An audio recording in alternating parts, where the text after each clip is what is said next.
Okay, so I guess this will be part 5, right, of my videos. So, this time they're asking for shift. Now, I just want to remind you, if they ask for the period, that's how long it takes for it to do a full cycle. In this case, because there's a 2 there, I know I'm going to take 2 pi because that's the normal period for any sine or cosine, and I'm simply going to divide by 2 since this is going to make it go twice as fast. And in this case, my period would have been pi. Okay, now to find the shift, just remember all we're going to do is take everything in the parentheses and solve for 0. It's really that simple. I don't know how you were taught, but if you just take everything in the parentheses and solve for 0, so here I'm going to minus the 2 pi over 3. So I'm going to get a negative. Watch your signs. So I just did a minus 2 pi over 3. So now that 2x equals negative 2 pi over 3, I'm going to divide by 2 here, which is the same thing as timesing by a half. So notice x is got to be negative. Be careful, there was a negative. And it's 2 pi over 6, which reduces to negative pi over 3. Now, what does a negative pi over 3? This is where even I could get confused. Remember, if you have a shift of minus pi over 3, I think you have to think backwards and say right.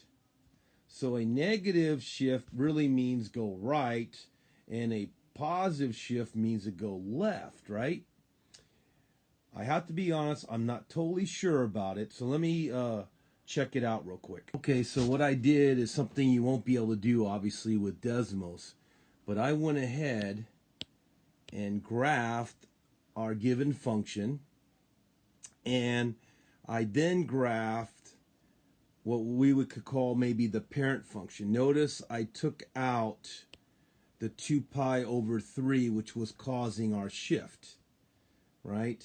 So notice that our parent function blue, let's say, reaches 0 right here, and the corresponding piece for red is to the left of it, right? So in other words, the red reaches 0 left of where our parent function blue would reach 0. So again, this is what I want you to ask your teacher right before class. On this one, because it's negative pi over 3, does that mean, it looks like by the graph, that it actually shifted left pi over 3. So negative means left like it normally should instead of right. But confirm which one it is. But the one thing I will share with you is remember just to take it, set it equal to 0, and solve it, and you will find the shift. Okay, so our shift is negative pi over 3. Does a negative value mean left like it normally should? Or does it mean right? That's what I want you to ask your teacher before the final. Ask her real quick before she starts the final. Okay, now on this one here, I just want to point out that we do have a right triangle. So normally you would go a squared plus b squared to equal, this would be my c here. See the hypotenuse or the right angle there. So the c hypotenuse would be the bottom side. And that's how you would find that missing side. But as you can see here, we already know that C has to be 10.6, right? So you don't even have to solve for that. So what we need to do, and if you look carefully, we just need to find A or B because all of these angles are different, right? So once we find, let's do B, for example. Let's do it right now. So here's angle B. Notice how 7 is opposite and the 8 is adjacent, right?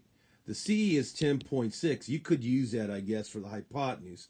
But I know, according to SOHCAHTOA, that the tangent of B must be opposite over adjacent, right? Just make sure you have this in the right order. Always go opposite over adjacent for tangent. So that means B must be the tangent inverse of this, right? So once again, I want to remind you, please make sure your calculator, whichever type you have, is set to degree mode, because it does make it easier, as you can find out, for most of the answers. In this case, the tangent inverse of 7 over 8, because remember, that's opposite over adjacent, right, is basically 41.2 degrees if I round it off. So if we look at our answer choices, it's got to be D here, right?